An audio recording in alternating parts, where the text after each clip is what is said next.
वो कहेंगे अच्छा इतना गीता पढ़ती है तो फिर चिड़चिड़ा क्यों रही है? पहले तो फिर भी सीधी सादी थी। एग्जैक्टली ये तो सबसे ज्यादा होता है। सबसे बड़ा आश्चर्य तो यही था कि जन्माष्टमी वाले दिन गोवा जा रहे हो गीता सत्र के लिए, अरे रे रे, बिना बच्चे बिना परिवार, मतलब ये महापाप महापाप महापाप। कभी कभी ऐसा लगता है जैसे शरीर की जो मसल मेमोरी है उसमें कहीं ना कहीं वो पुरानी आदतें, वो पुरानी मेमोरी कभी कभी बीच बीच में आती हैं। और कुछ नहीं कर सकते। आपने शब्द भी बड़ा अच्छा इस्तेमाल करा है, मसल मेमोरी। आपका चेहरा भी बदल जाता है आपके निर्णयों से, आपकी आंखें बदल जाती हैं, आपकी देह बदल जाती है। जिस चीज का अभ्यास कर लिया हो वो चीज शरीर में जैसे घुस जाती है। उथल पुथल होगी, उठोगे भी गिरोगे भी, मैदान मत छोड़ना। कोई अपमान की बात नहीं हो गई, गिर गए तो उठते रहो, पिटते रहो।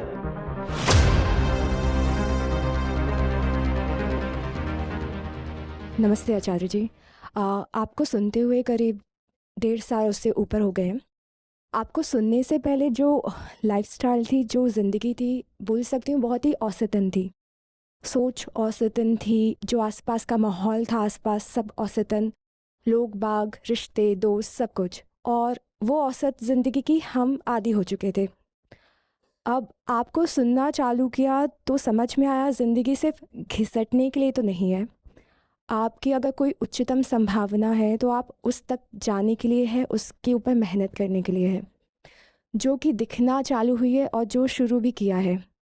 पर जैसे इतना लंबा समय 30 साल उस औसत ज़िंदगी को जीते हुए आई हूँ, कभी कभी ऐसा लगता है जैसे शरीर की जो मसल मेमोरी है उसमें वो कहीं ना कहीं आ गई है। और अभी भी जो ये नई ज़िंदगी है उसमें कहीं ना कहीं वो पुरानी आदतें, वो पुरानी मेमोरी कभी कभी बीच बीच में आती हैं, जो विघ्न भी, बाधा भी डालती हैं। तो जब वो चीज़ें वापस कभी कभी आती हैं इस नए सफ़र पे, उसे कैसे देखा जाए और उससे कैसे बचा जाए जितना हो सके? वो आएंगी और उनसे मैं बचने का तो नहीं कह सकता, उनका सामना करने का, उनसे डील करने का तरीका यही है कि अपने पास समय ही कम से कम छोड़ा जाए उन पुरानी वृत्तियों और पुरानी यादों के लिए। हम्म? और कुछ नहीं कर सकते। आपने शब्द भी बड़ा अच्छा इस्तेमाल करा है, मसल मेमोरी। जिस चीज़ का अभ्यास कर लिया हो वो चीज़ शरीर में जैसे घुस जाती है। अब चेतना के तो वजन होता नहीं, तो वो तो तत्काल बदल सकती है फिर भी, ठीक है ना। आप यहाँ पे कोई गणित का सवाल हल कर रहे हो और आपने एक हल निकाला और आप उसको देख रहे थे और तभी दिखाई दिया कुछ गलती है, तो आप वहां तुरंत जाएंगे, ऐसे मिटाएंगे और दूसरा लिख देंगे, मिट गया। मिट गया, और ये नहीं होगा कि आपके भीतर भी उसका कोई चिन्ह, प्रमाण, अवशेष रह गया है। रह गया क्या? वो मिट गया और आपने लिख दिया और आप मुक्त हैं। जो नया आपने लिखा आप पूरे तरीके से उसके हो गए कि अब जो सॉल्यूशन लिखा है मैं अब इसका हूं। ऐसा होता है ना। तो चेतना ऐसी होती है, द्रुतगामी। वहां तुरंत अंधेरा भी हो सकता है और उजाला भी हो सकता है। जैसे घरों में होता है, बल्ब जल गया, बल्ब बुझ गया। इसीलिए समझ ऐसे भी आ सकता है। हुआ है कि कोई बात नहीं समझ में आ रही थी, नहीं, अचानक आप कहते हो यूरेका, लो आ गया समझ में, नहीं आ रहा था, नहीं आ रहा था, आ गया। शरीर में ऐसा नहीं होता है।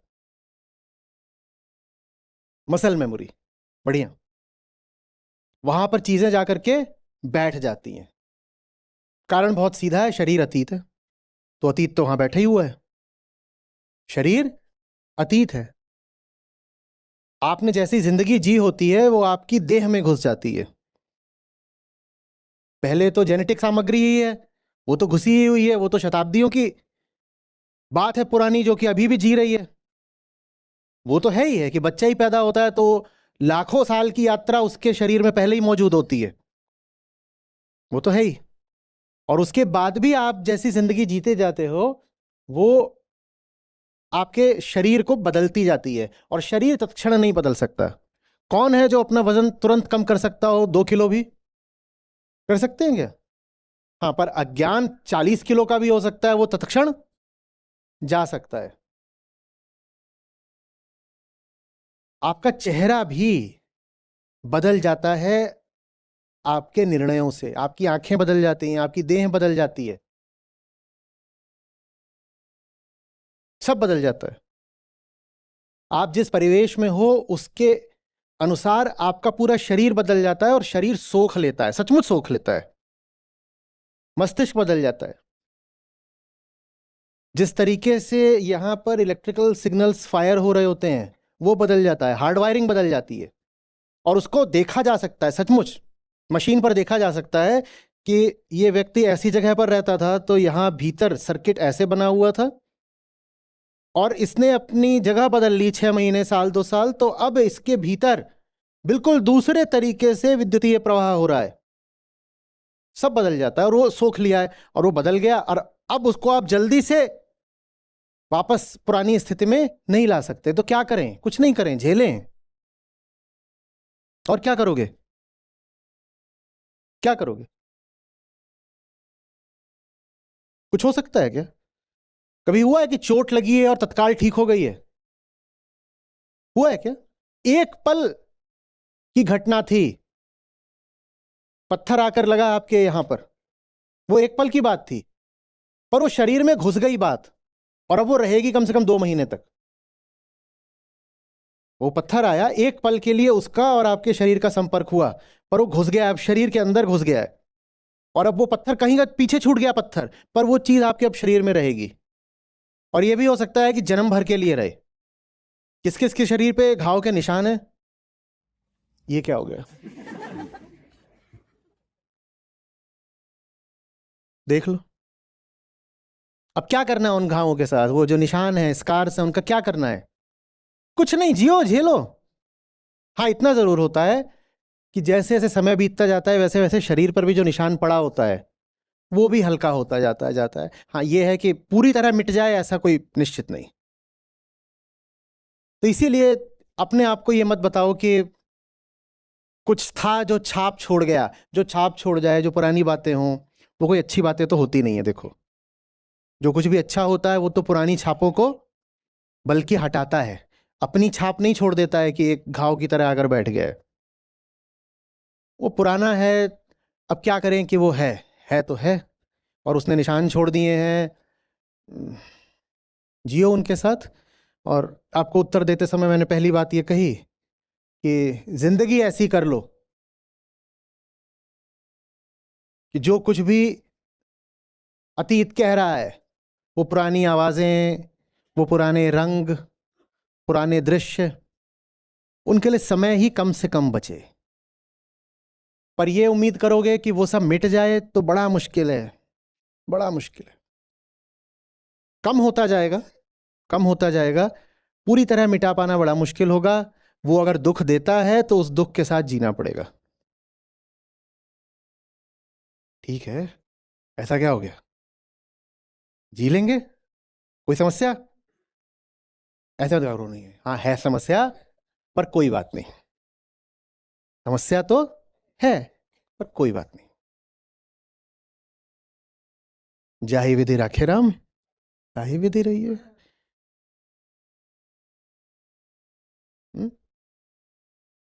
और इसको अपनी आध्यात्मिक प्रक्रिया की विफलता के तौर पर भी मत देखना। ये मत कहना कि अगर हम मुक्त हो गए होते तो ये पुरानी आवाजें हमें आज भी क्यों बुलाती। ये विफलता की बात नहीं है, ये माँ की करतूत है। उसने ये शरीर, ये चीज ही ऐसी बनाई है कि ये सब सोख के रख लेती है अपने अंदर, बिल्कुल सोख के रख लेती है। आपने जो जिंदगी जी होती है वो घुस जाती है। कोई भी पल कभी पूरी तरीके से बीत नहीं जाता, अतीत नहीं हो जाता। वो पल यहां पर अपना कुछ छोड़ के चला जाता है। आपके शरीर की गंध तक बदल जाती है।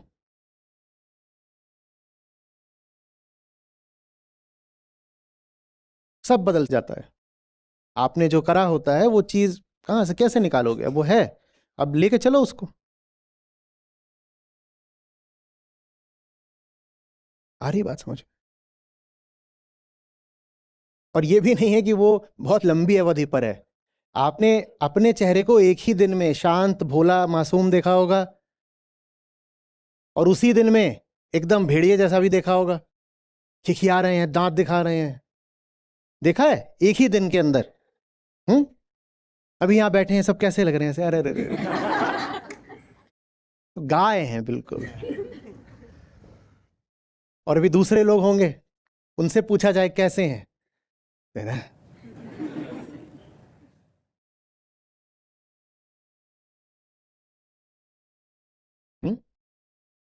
तो इसीलिए नासमझियां करने से और बचना चाहिए, कि नासमझी कर लोगे उसके बाद चेतना तो उबर लेगी, पर शरीर में दाग रह जाता है, तो धीरे धीरे जाता है, फिर वो झेलना पड़ेगा। हम्म हम्म ये कुछ संतुष्ट कर पाया या कुछ और कहना है? जी आचार्य जी, वही डाउट आता था बीच बीच में कि जो अभी मैं कर रही हूँ क्या वो सही कर पा रही हूँ, वही पुरानी मसल मेमोरी, वही यादें और वो एक पैटर्न जो रहा है उसकी वजह से। पर शायद और ज़्यादा बिजी करने से या और ये जो नई रास्ता है उसमें और आगे बढ़ते बढ़ते ये कम हो जाए। ये तो सवाल ही पूछना पड़ेगा। ये पक्का है कि अतीत जो करवा रहा है अगर बिल्कुल वही कर रहे हो तो 99% संभावना है कि मामला गड़बड़ ही होगा। पर कितना सही कर रहे हो वो भी कुछ निश्चित नहीं है। जैसे आप फोर्सेस लेते हो ना, वेक्टर्स, अब एक फोर्स आप पर लगी रहा है, कौन सा? अतीत का। वो आपको पीछे की तरफ खींच रहा है, पीछे की तरफ खींच रहा है ना? पुरानी ढर्रे। जाना आपको किसी और दिशा में था, मान लीजिए आपको ऐसे जाना था, ऐसे इधर जाना था, वो उधर को खींच रहा है, आप इधर को चल दिए, जाना इधर को था, अतीत पीछे को खींच रहा है, पीठ की तरफ उधर, आप इधर को चल दिए, तो भी आपको यही लगेगा कि मैं अतीत का पालन तो नहीं कर रही, यही लगेगा ना? पर हुआ वही है, इसका और इसका मिक्सचर, एक रिजल्टेंट जैसा बन गया इधर को, इसका और इसका एक रिजल्टेंट बन गया है, तो आप इधर को चल रहे हो। तो वो तो बस पूछ पूछ के ही होगा कि मैं अतीत को कितना महत्व दे रही हूं, वो तो रहेगा, हमेशा रहेगा। अब खुद ही से पूछना पड़ेगा कि जो अचेत सामग्री पड़ी हुई है जैविक भीतर, उसको हम अपने ऊपर कितना हावी होने दे रहे हैं, ये तो बार बार पूछना ही पड़ेगा। और कुछ ना कुछ तो भीतर करतूत करती रहेगी, उससे पूरी तरह से मुक्त हो पाना तो टेढ़ी खीर है। धन्यवाद आचार्य जी। नमस्ते आचार्य जी। आचार्य जी, मुझे 4 साल हो गए आपसे जुड़े हुए। तो शुरू में 1.5-2 साल बाद जब स्वभाव में बहुत चेंज आने लगा धीरे धीरे, तो परिवार वालों को, दोस्तों को चेंज नज़र आने लगा बहुत ज़्यादा। लेकिन बीच बीच में कभी कुछ भौतिक दुख आता था शरीर से रिलेटेड, तो अज्ञान फिर से घर कर जाता था, और बीच में या सेशन नहीं रेगुलर हो पाए या माया ज़्यादा हावी हो गई फिर से, तो वो चीज़ नेचर में फिर, जैसे अभी इन्होंने कहा कि मसल मेमोरी है, वो फिर से दिखने लगती थी। तो एक तरह की कन्फ्यूजन हो जाती थी बाहर के लोगों को। मुझे समझ में आ रहा था कि क्या हो रहा है मेरे साथ, तो मैं उसको थोड़े टाइम बाद रिकवर कर भी लेती थी, लेकिन बाहर वालों को कन्फ्यूजन हो जाती थी कि अभी तो ये इतनी ज्ञान की बातें कर रहे थे, कुछ कर रहे थे, लेकिन देखिए ये फिर से वैसे ही इनका बिहेवियर हो गया है।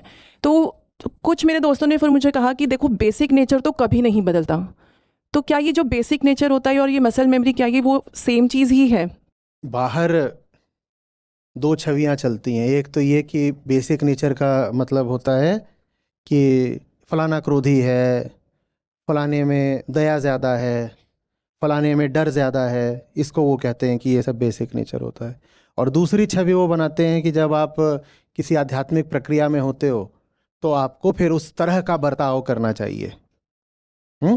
एक नैतिकता के तौर पे हाँ, बांधने लग साध्वी जाते हैं हैं। आप, हाँ, क्या ये काला क्यों पहन के आई हैं, अच्छा नहीं लग रहा, या हाँ, ऐसे कपड़े पहन लिए या ये खा लिया, सफ़ेद या में चलिए और ऐसे चलिए जैसे आप ज़मीन पे नहीं बादलों पे चल रही हो। तो ये उनके पास छवियां हैं, और इन छवियों को खूब दृढ़ किया जाता है लोक धर्म में। और बहुत सारी संस्थाएं हैं जो विशेषकर महिलाओं को तो ऐसे ही दिखाती हैं कि अगर वो आध्यात्मिक हो गई है महिला तो बादलों पर ही चलेंगी, बिल्कुल सफ़ेद सफ़ेद और ऐसे।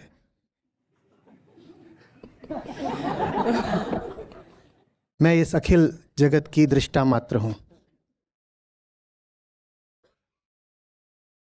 वो कुछ नहीं है, जंग है, युद्ध है। 2 कदम आगे बढ़ोगे तो जिससे लड़ रहे हो वो चीज हल्की नहीं है, वो पलटवार करती है, 1 कदम पीछे भी हटना पड़ेगा। युद्ध में योद्धा से ये उम्मीद करना कि वो बादलों पर चलेगा और सब उसके कदम नपे तुले होंगे, भयानक मूर्खता की बात है।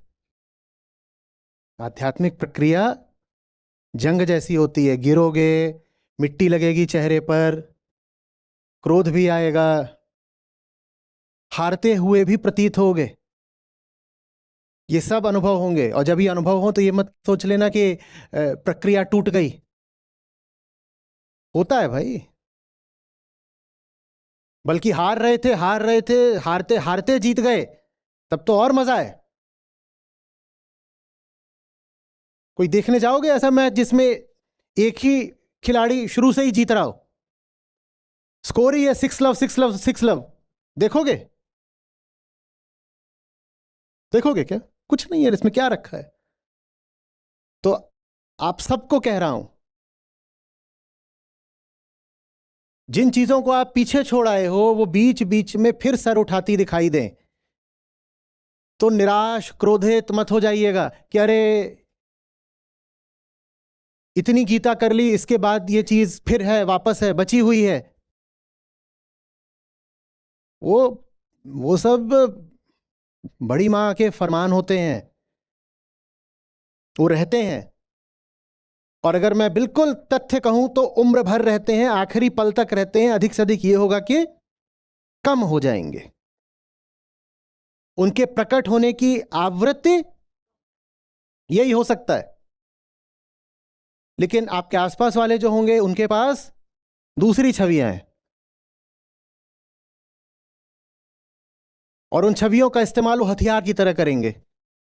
वो कहेंगे अच्छा इतना गीता पढ़ती है तो फिर चिड़चिड़ा क्यों रही है?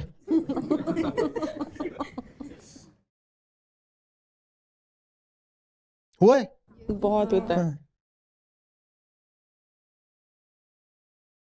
और भी है, पहले तो फिर भी सीधी सादी थी। एग्जैक्टली ये तो सबसे ज्यादा होता है। हाँ भाई, पहले रोटी बेलते थे, अब दुश्मन पेलते हैं। तो फर्क तो दिखेगा ही तुम्हें हमारे व्यवहार में। पहले बेलन सिर्फ चलाते थे, अब चलाते हैं, तो फर्क तो दिखेगा ही व्यवहार में। ये फर्क है, अवनति नहीं है, अवरोह नहीं है।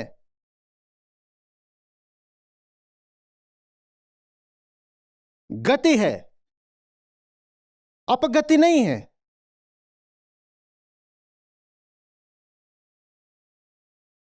बिल्कुल हो सकता है कि पहले आपको क्रोध ना आता हो, अब आप ज्यादा क्रोधी हो गए हो पहले की अपेक्षा। तो परंपरागत अध्यात्म तो कहेगा कि एक बुरा हो गया, शीतल चित्त का व्यक्ति था, और अब देखो कैसे ये उमड़ता घुमड़ता है। हां, क्योंकि दब्बू और कायर बनकर नहीं बैठना है।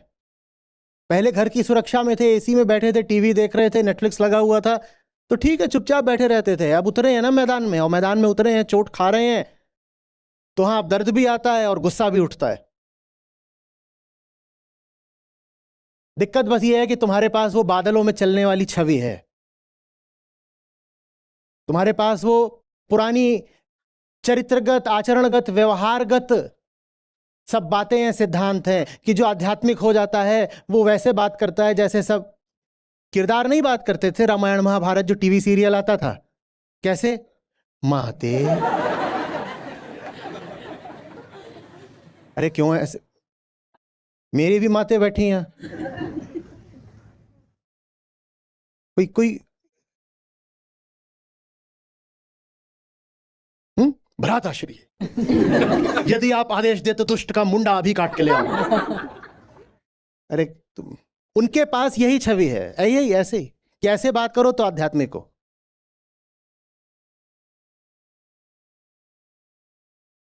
और यहां बहुत बार होता है कि भाई बोलते थे, वो चाहते हैं कि भ्राताश्री बोलो, वो ब्रो बन जाता है। और मैं कह रहा हूं कोई समस्या नहीं, कहते ये तो गिर गया, पहले तो फिर भी भाई भैया बोल देता था, ब्रो बोलता है। और देखो बाबा जी के पास जो आता है वापस आकर के क्या बोलता है, भ्राताश्री।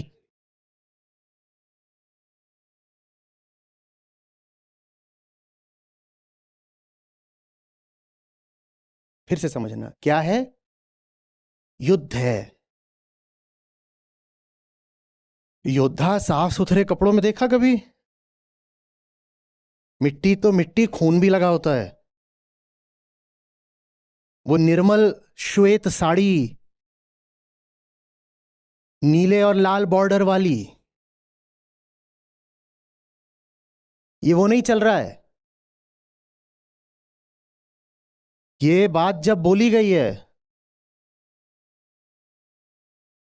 हजारों सैनिकों के बीच बोली गई है, और तभी इसकी उपयोगिता है, छोटी मोटी नहीं।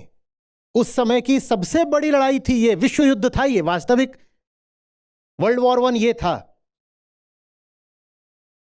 भारत भर के जितने छोटे बड़े थे सब इकट्ठे होकर के कोई इस तरफ कोई उस तरफ लग गए थे, राजा सेनाएं।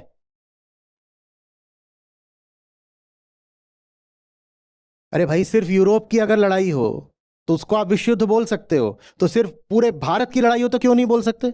और उस समय का भारत उस समय के यूरोप से ज्यादा आबादी रखता था, तो ये विश्व युद्ध क्यों नहीं है?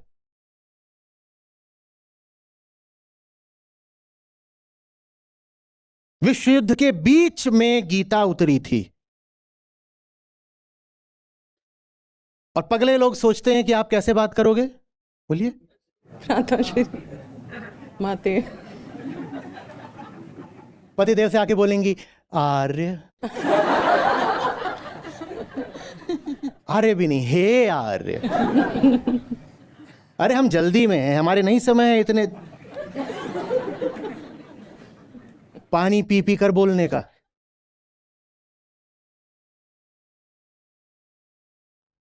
बहुत काम बाकी है।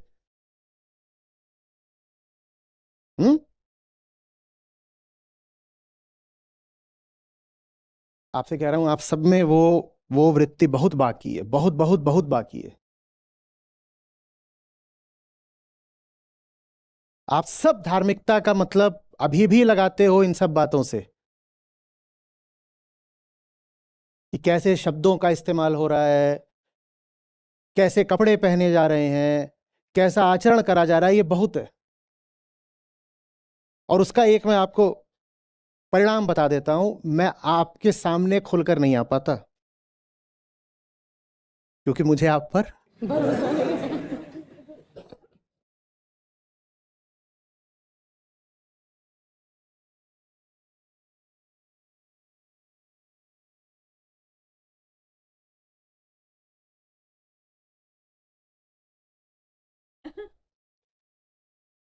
आचार्य जी सबसे बड़ा कंफ्यूजन एक तो ये आपको उदाहरण देता हूं। आज आ रहा था, अब आपको ब्रेक देना है 1:30 बजे, और 1:30 से ऊपर हो गया, अभी अभी देखा। तो यहाँ घड़ी तो है नहीं, घड़ी नहीं है तो मैंने ये पहना, ये आमतौर पे मैं अपने कदम गिनने के लिए पहनता हूँ। मुझे बोला गया है कि दिन के 12-15 हज़ार कदम चलो। जब ये पहन रहा था तो सब जो अभी साथ में संस्था के, उन्होंने कहा अब ये नया इल्ज़ाम लग जाएगा कि देखो घड़ी पहननी शुरू कर दी, पहले तो कभी नहीं पहनते थे। ये हालत है, क्योंकि आपके मन में भी वही छवि है। आपको सही बता रहा हूं, जन्माष्टमी है आज, और आज मैं किसी पारंपरिक वेशभूषा में आ गया होता तो बहुत लोग गदगद हो जाते, बड़ा अच्छा लगता। अरे छोड़ो, जानता नहीं हूं क्या। और जिस देश में हूं वैसा भेष बनाकर अभी आ जाऊं, बॉक्सर शॉर्ट्स पहन करके, तो अरे घोर कलयुग है, घोर। बाबा जी बिल्कुल ठीक बोलते थे, घोर कलयुग है। अब दिन भर भले मैं शॉर्ट्स में रहता हूं, भले ही मैंने पूरी ये किताब लिख डाली वही पहन करके कैफे में बैठ करके, और भले ही वो किताब बिल्कुल किसी ऊंचे ग्रंथ के तुल्य हो, लिख डाली और वही पहनकर लिख डाली, पर वो किताब पहन वो पहनकर मैं ग्रंथ तो लिख सकता हूं पर आपसे बात नहीं कर सकता। वो कैसे खराब हो सकता है वेश अगर उसको पहन करके मैंने ये लिख डाली तो? और यही कर रहा हूं मैं। आप क्या सोच रहे हो मैं क्या करने आया हूं? वहां से आया हूं ताकि कुछ समय मिले, दिखाई ना दे चीजें, तो ये किताब खत्म कर पाऊं, तो खत्म कर लिए।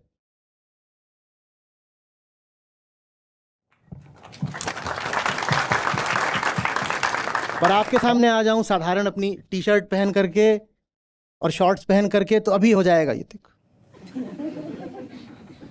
आपके सामने आ जाऊं तो फिर भी कम होगा, देखो देखो खुद ही सामने आ गए थे। वैसा मैं कहीं घूम रहा हूं और कोई फोटो खींच ले, या कि मान लो हम ही ने खींची है, हमारे ही सोशल मीडिया पर है, वो वहां से कोई ले जाए, आचार्य प्रशांत एक्सपोज्ड। क्या क्या एक्सपोज्ड है? टांगे हैं।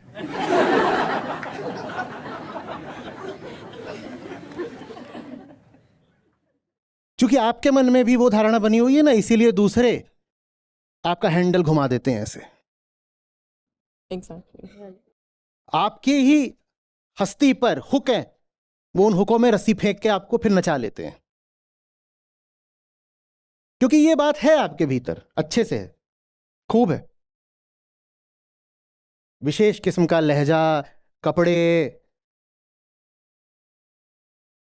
मैं कहूं कि देखो वैसे तो मैं व्यवहारिक और सांसारिक बनकर रहता हूं, पर आज विशेष दिन है, तो आज मैं ये देखो कंठी माला तिलक ये सब धारण करके आया हूं।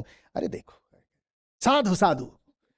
हम तो जानते ही थे आचार्य जी संत हैं, छुपे हुए संत थे। आज उनसे रहा नहीं गया तो उन्होंने अपनी सच्चाई जाहिर कर दी। देखा, बढ़िया, कितने अच्छे लग रहे हैं। इतना ज्यादा हम में ये वेशभूषा और इन बाकी बाहरी चीजों के लिए आग्रह है, अनुराग है। आपने देखा है युद्ध में खड़े हुए हैं श्री कृष्ण, हम उनको भी लंबी लंबी मालाएं वहां पहना देते हैं। युद्ध में योद्धा ऐसी फूलों की मालाएं पहन के, तुम पागल हो गए हो?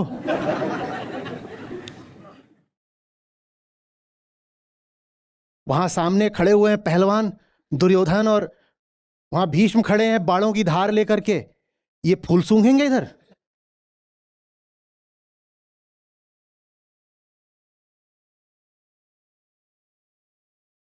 पर बहुत आग्रह है कि धार्मिक है तो कमल दल तो होना चाहिए ना, फूल नहीं पुष्प होने चाहिए,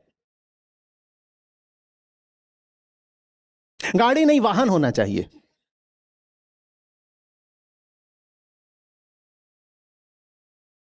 है ना आग्रह? बोलो, है ना? अरे छोड़ो, अरे छोड़ो।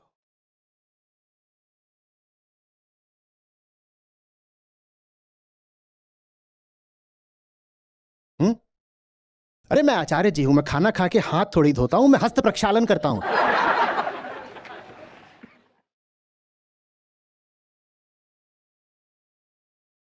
है ना?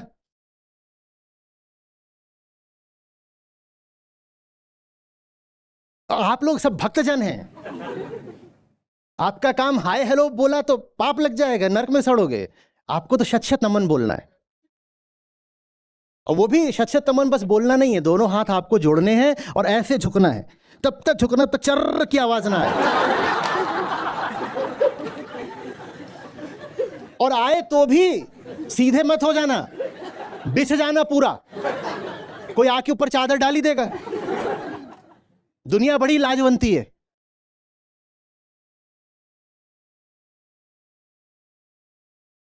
है ना? बताइए। आचार्य जी, बस ये कि सबसे बड़ा आश्चर्य तो यही था कि जन्माष्टमी वाले दिन गोवा जा रहे हो गीता सत्र के लिए, अरे रे रे, बिना बच्चे बिना परिवार, मतलब ये महापाप महापाप महापाप। ये डाइजेस्ट ही नहीं हुआ ना घर वालों को ना कोलीग्स वगैरह किसी को। तो महापाप। अच्छा बच्चे तो जा रहे होंगे, हस्बैंड तो होगा नहीं, कोई नहीं जा रहा। अरे जन्माष्टमी है, मथुरा जाओ, वृंदावन जाओ, गोवा माने तो कौन से बीच पे बोलेंगे तुम्हारे आचार्य जी?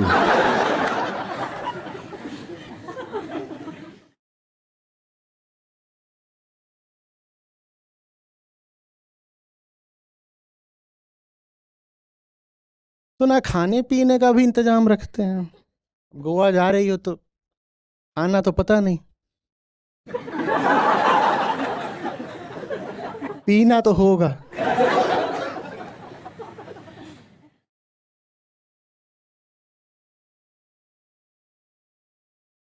देखो बिटिया, कुछ भी करना, चरित्र बचा के लौटना।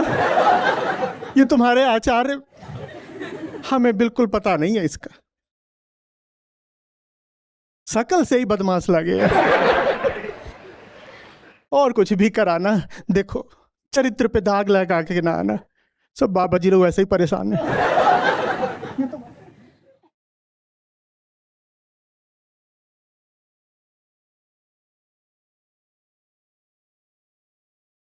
आधे में रहोगे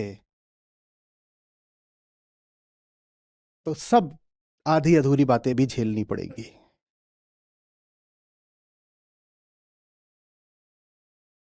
आसमान को कोई नहीं नीचे खींच पाया।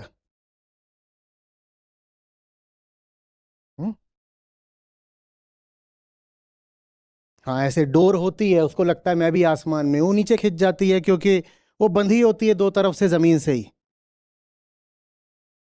आप भी कहीं बंधे हो, इसीलिए नीचे खींचे जाते हो।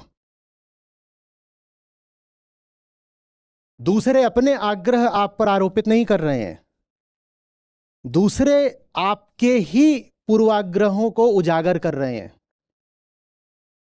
वो आपसे जो बातें कह कह कर आपको काबू में कर लेते हैं या नीचा दिखा देते हैं, वो बातें वास्तव में उनकी अपनी नहीं है। वो बातें वो हैं जिनमें आपका भी अभी विश्वास शेष है, भले ही आंशिक रूप से, पर है। जब आप उन बातों के पार निकल जाओगे तो दूसरे भी वो बातें करना छोड़ देंगे। उन्हें दिख जाएगा कि आप पर असर नहीं होता। अभी आप पर असर होता है, इसलिए वो ऐसी बातें करते हैं।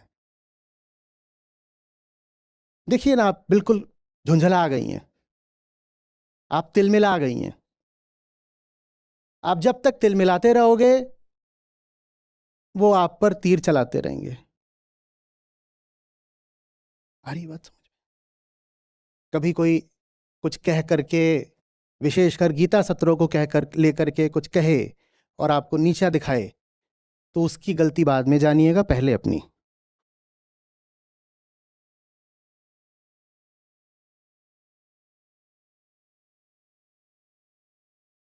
आए दिन कम्युनिटी पर सबका ये रहता है कि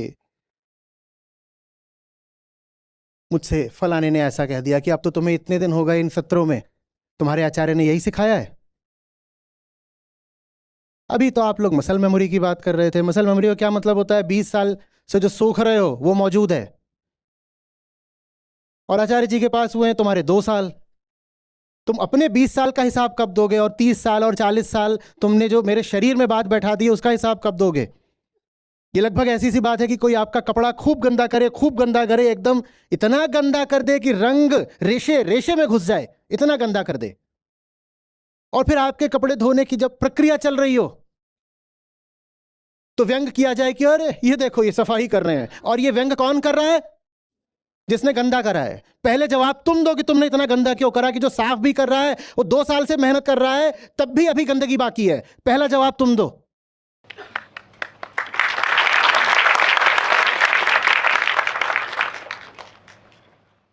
पर वो चाहते हैं कि आपके भीतर बात बैठा दे कि जो साफ कर रहा है उसी ने गंदा करा है, कि गंदगी का जिम्मेदार साफ करने वाला है। और आप इस बात में आ भी जाते हो, पूरी तरह से नहीं तो आंशिक तरह से आप आ भी जाते हो।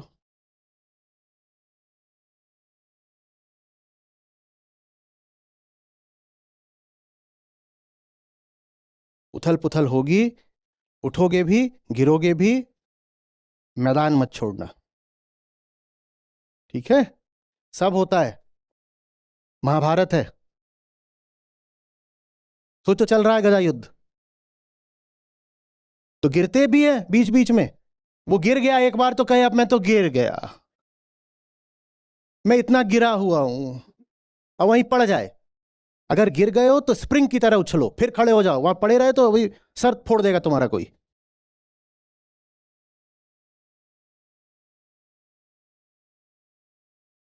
हम्म गिरने को हार मत मान लेना। कोई अपमान की बात नहीं हो गई गिर गए तो। फिर खड़े हो जाओ जल्दी से, और जल्दी खड़े हो, उठते रहो, पिटते रहो। ठीक है? आगे बढ़िए। हाँ, ब्रेक ले लेते हैं।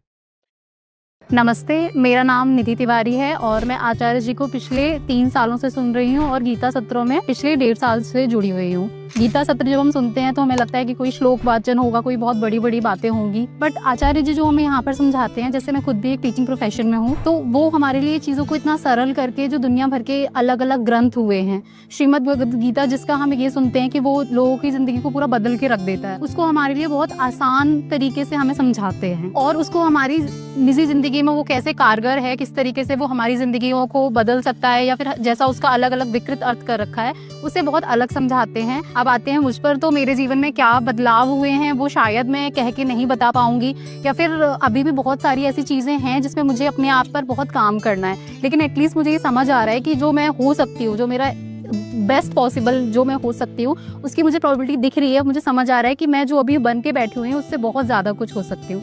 धन्यवाद।